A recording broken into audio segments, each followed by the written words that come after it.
Là, ça fait déjà 2 mois, là. Ça fait déjà 2 mois que j'ai pas de chez nous. Portes caviardées, fenêtres recouvertes de planches de bois, c'est tout ce que Lise Lepage peut voir de son ancien appartement. Je m'ennuie de mon chez-moi. Puis, depuis l'incendie le 29 novembre, j'ai toujours pas de chez moi. Son logement a été touché par un incendie il y a 2 mois. L'immeuble est la propriété des Comtés unis de Prescott-Russell. La police provinciale de l'Ontario soupçonne un incendie criminel. Depuis cette nuit terrifiante de novembre, Lise est à bout de souffle.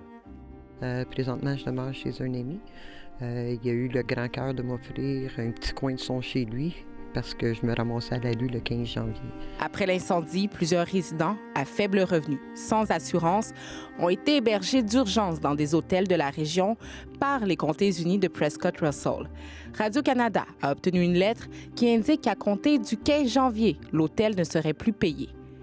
C'est un peu comme une claque au visage. Là, dans le fond, ils sont habitués de payer pas cher à cause des subventions et maintenant, ils se retrouvent dans le marché actuel où les loyers explosent. Certains locataires ont pu être logés en logement social, mais ce n'est pas le cas de tous. Un autre locataire que je dois téléphoner régulièrement pour savoir où il est rendu, m'assurer qu'il est encore vivant et pas mort de froid quelque part. Les Comtés unis de Prescott-Russell confirment que les travaux de réparation n'ont pas encore commencé dans l'immeuble.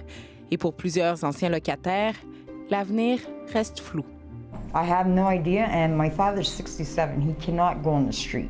He's never lived on the street. Un ordre de la Cour permettra bientôt à des sinistrés de récupérer leurs biens, mais pour Lise, ces biens ne remplaceront jamais son chez-soi. Je veux juste que les Comtés unis se réveillent, puis qu'ils se grouillent, puis qu'ils pensent à nous autres. Ici Fatoumata Traoré, Radio-Canada, Hawkesbury.